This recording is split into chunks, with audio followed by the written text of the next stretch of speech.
Olá, meu nome é Juliana Prestes de Lima e o meu componente curricular é arte. E a nossa aula de hoje será sobre cinema expressionista, tá?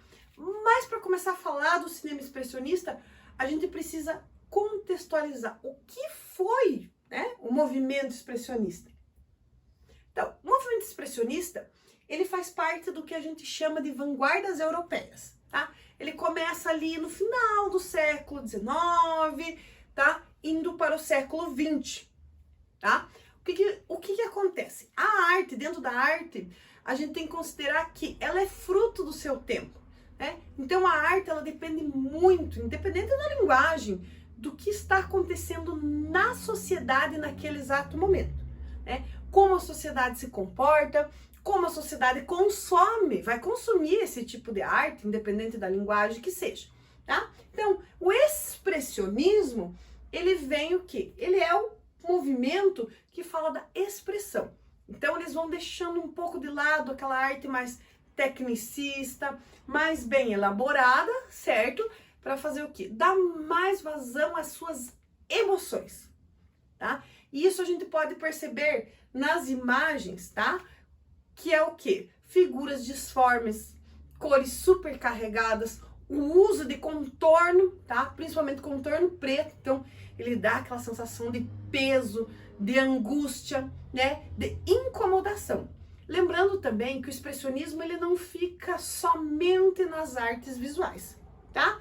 Ele vai para o teatro, para a música, né? Para dança, então começo ali, né, da Idade Moderna, das danças modernas, né, e ele começa onde? Na Alemanha, tá? Ele é muito forte na Alemanha, através de quem? De Ernest Kirchner, que as suas obras vão dar início ao movimento que a gente chama, dentro do expressionismo, que se chama a Die Brücke, certo?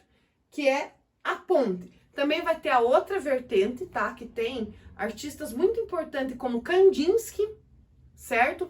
E Franz Marx como seus expoentes, né? Franz Marx e as suas pinturas dos cavalos, que é a Delbrunn-Reiter, certo? O cavalo azul. A Delbrunn-Reiter, ela trabalha mais com essa questão dos animais, certo? Dessa arte mais transcendental, mas não deixa de ter a sua expressão carregada. E já a Die Brücke, ela mostra essa vida noturna, essa vida da cidade, principalmente da cidade de Berlim, dos seus habitantes. O cinema, então, expressionista, tá? Ele buscava o quê? A intensidade dos sentimentos. Tá? Ele acontece na Alemanha, o cinema expressionista alemão, pensando assim, na época que ele começa a acontecer, as produções de Hollywood já não chegam, né? Final da Primeira Guerra Mundial, elas já não chegam como antes, certo? E a Alemanha começa a se fechar, tá? Então, eles começam a produzir os seus filmes, certo? Aquela tensão no ar que existe entre a população, tá? Então, eles começam a ser retratados nesses filmes, através do quê? Da maquiagem, dos personagens. Vamos lembrar que não existia ainda a tecnologia para fazer filmagem com som, tá? Então é o cinema mudo, e além disso, as expressões, né, dos personagens, dos atores tinha que ser muito carregada, eles carregavam muito também na maquiagem, certo? E eles não tinham essa obrigação de retratar a realidade, né? Então eles trazem sempre figuras muito míticas, né? Muito mito ali presente no cinema expressionista. Vamos falar de 4 filmes super importantes. Existem vários outros, né? Mas esses são os 4 filmes mais importantes. O Gabinete do Dr. Caligari, de 1920, onde o Dr. Caligari, ele tem um paciente, o qual ele hipnotiza, né? Ele usa a técnica da hipnose, para que este paciente dele cometa crimes e atrocidades. Certo?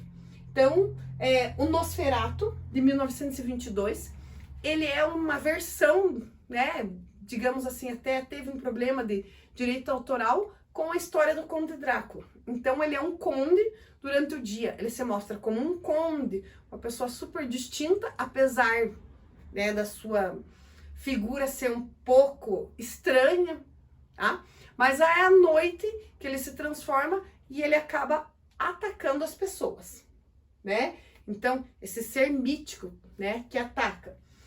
Metrópolis, então ele fala da distopia da indústria, certo? Então, a industrialização que estava acontecendo. Então, aquela cidade linda e bela, mas a que ponto aquela beleza, aquela tecnologia toda tem sido afetado no submundo, né? Então, eles mostram também este submundo da consequência dessa tecnologia. Aqui no caso, M, o Vampiro, de Düsseldorf, de 1931, ele fala de um psicopata, certo? Que sequestrava crianças, mas ele não é aquela realidade, aquele filme fiel à realidade. Então, ele usa essa história como um norte, certo? Então, tem toda uma questão psicológica, tá? Esses filmes, eles trabalham muito com a questão psicológica, né? Com a questão de Freud, certo? Então, é uma característica muito importante do cinema expressionista. Falar um pouquinho das técnicas, né? Algumas técnicas são bem marcantes. Por exemplo, Gabinete do Dr. Caligari, existe até um termo que se chama caligarismo, que vem por conta desse filme. Nesse filme, ele é feito todo em locações internas, tá? Ele não tem locações externas, ele é feito todo em estúdio. E por conta dos seus cenários disformes, ângulos mais oblíquos, meio tortos, que lembram muito, tá? A maquiagem e os cenários lembram muito as pinturas expressionistas, certo? Então, esse termo tem o termo caligarismo, tá? Que tá marcado através deste filme. Também na cena, né? Puxando agora um pouquinho pro Alfred Hitchcock, certo? No filme Psicose. O que acontece naquela cena bem clássica do filme Psicose, né? Tem a sombra do personagem e a música, tá? Que é o quê? É um resquício do filme do Nosferatu. O Nosferatu, ele aparece em 10 minutos, né? Em cena, mas você sente a presença do Nosferatu através do quê? Da sua sombra, né? Ele tá sempre presente ali, ele ataca através da sombra. Uma coisa muito importante. No Dr. Caligari, a sombra e luz é pintada no cenário. Já no filme do Nosferatu, eles usam a técnica do chiaro escuro, tá? Então, esse contraste, né? Esse dá um incômodo. Então, a luz muito contrastada, muito forte com a sombra, né? Então, o Nosferatu, cada vez que vai atacar, ele tá ali, aquela sombra à espreita, certo? Outra técnica também muito importante, tá? Que eles usam é o que a gente chama de efeito Schuftman, do filme Metrópolis, né? Então, no filme Metrópolis, que é o que esse efeito Schuftman? É você colocar pessoas dentro de cenários grandiosos. Lembrando que, vamos lembrar que em 1920 não existiam computadores, não existiam CGI, né? Que é a tecnologia que a gente tem hoje. Era muito diferente a produção. Então, o que é o efeito Schuftman? Você pega uma pessoa, através do uso de espelhos, né? Você consegue encaixar esta pessoa com a perspectiva da filmagem e faz esses cenários em maquete. Então, você aproxima, afasta, usa o espelho e você consegue encaixar a pessoa dentro do cenário. Então, você nem percebe ali que é uma maquete e a pessoa está aparecendo nesse cenário. Maquetes também eram muito usados nesse filme, tá? Metrópolis aqui, então, a cidade distópica que depois vai ser usada lá tanto no Batman, do Tim Burton de 1990 e no filme do Blade Runner, tá? Ela era feita toda em maquete, né? E isso o cinema dos anos 80 usa ainda muito, né? Stop motion, maquete, que apareciam muitos nesses filmes, certo? Então, depois que a gente conheceu um pouquinho, né, dos filmes, a gente vai partir para a atividade de criação, tá? Que vai ser o quê? Uma atividade que nós vamos fazer em 5 pessoas, tá? Em grupos de 5 pessoas. Então, vocês vão se reunir em 5 pessoas, certo? Nós vamos fazer um card game. Mas como que vai ser esse card game? Ele vai ter um layout, né? Então, vai ser feito assim. No Canva, tá? Vai ser criado 3 cartas para cada filme. A primeira carta vai ser uma imagem do filme, o nome desse filme e o ano, tá? É uma cartinha ali que a gente vai criar. A segunda, tá? Vão ser características dos filmes.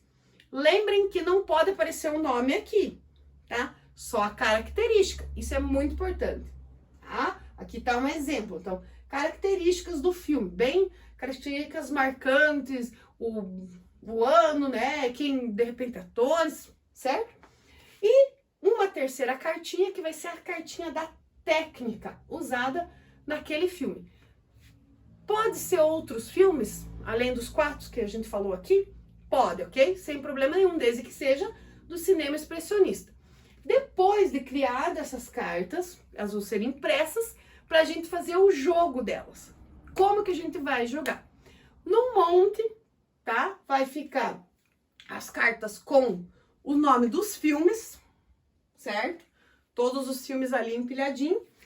O segundo monte vai ser as características e o terceiro, a técnica. As cartas que têm as características, elas vão ser embaralhadas, assim como as das técnicas embaralhadas entre elas, tá? Não vou embaralhar característica com técnica. Característica com característica, técnica com técnica.